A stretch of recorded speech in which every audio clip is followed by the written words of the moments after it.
but not today. This is too important.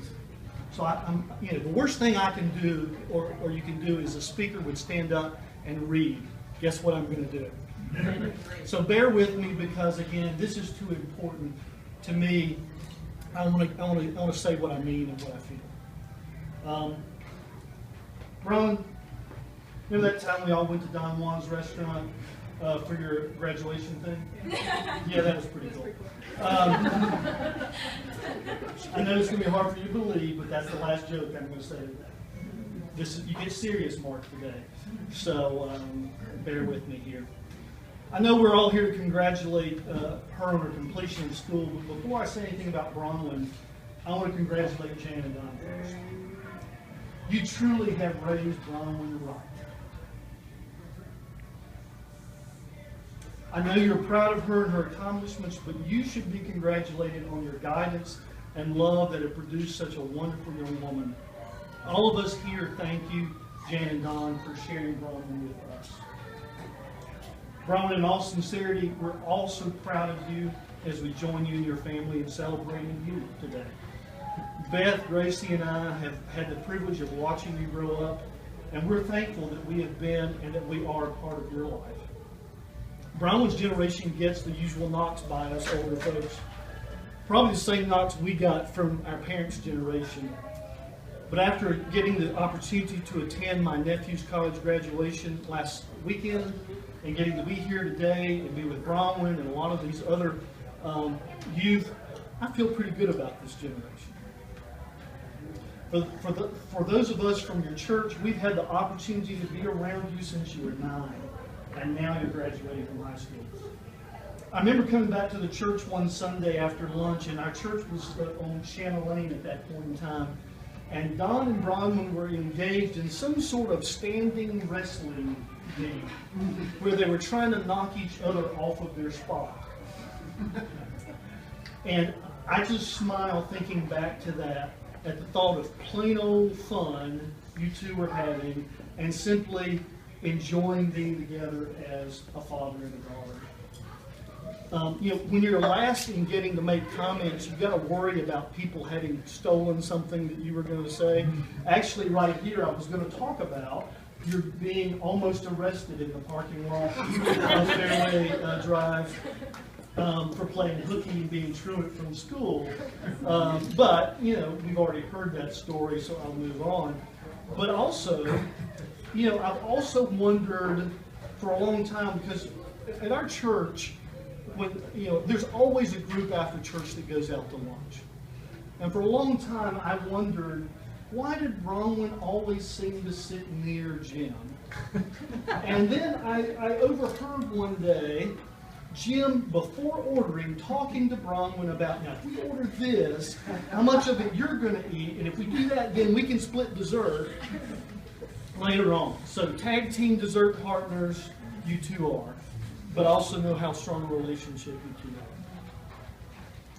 are. Bronwyn, I also want to say a special thank you for being a major part of the praise band at Grace Fellowship. You've heard a little bit about this, but many of you may know, she's played the acoustic guitar for quite some time, but had never played the bass guitar before. However, knowing her guitar skills and her maturity, a few of us asked her to consider learning this new instrument. I was shocked when, after a short lesson, she was playing the bass guitar with the band 1 week later. And she's been an important part of the band ever since. I cannot express how much we all appreciate your willingness to serve and your dedication to the music ministry at Grace Fellowship, but I especially want to thank you on behalf of Jim and myself. Your music is such a blessing to our church. I must say that I'm glad you are not going to camp this summer. I've run out of creative ways of sending you notes, but Ron, I cherish our friendship. I cherish joking with you. I cherish the support and love we've had over the years. I know that I'm not alone in these feelings, and how do I know this? Look around. Look at the people, friends and family that wanted to be here for you today. Ron, we all love you very much and are so proud of the work you've put into completing your high school education. But even more than that, we're so proud of the young woman you have become. Beth and I are honored to consider you an amazing role model for Gracie.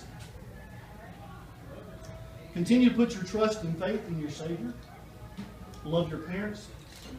Stay close to your friends. Be willing to experience new things. And remember, all of us, your family who love you greatly, do love you greatly.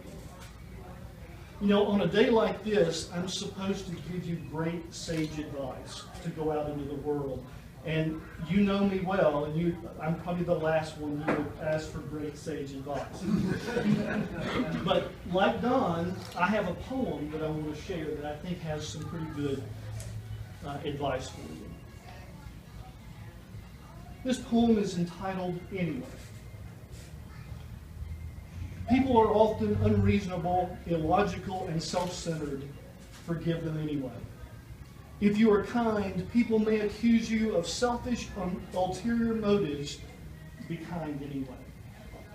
If you are successful, you will win some false friends and some true enemies. Succeed anyway.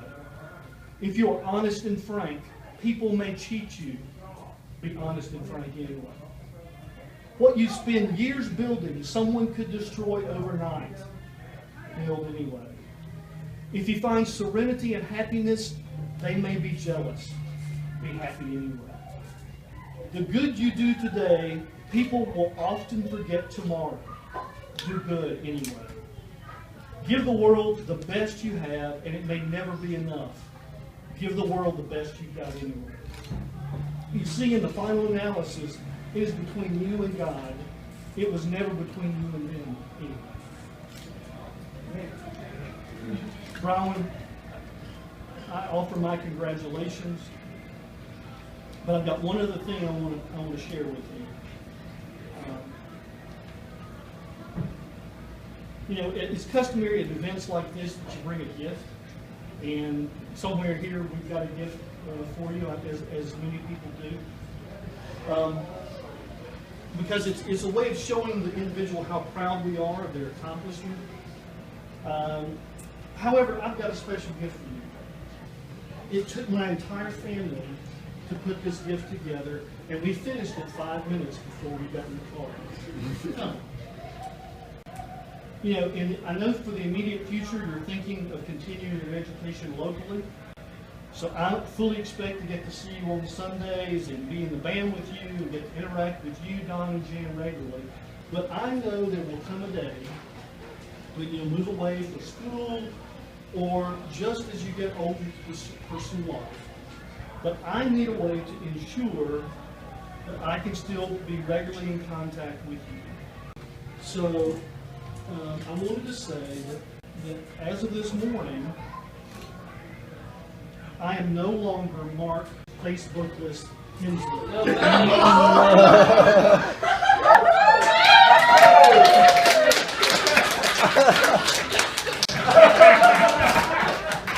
And as soon as Beth and Gracie teach me how, you will be my first friend with God.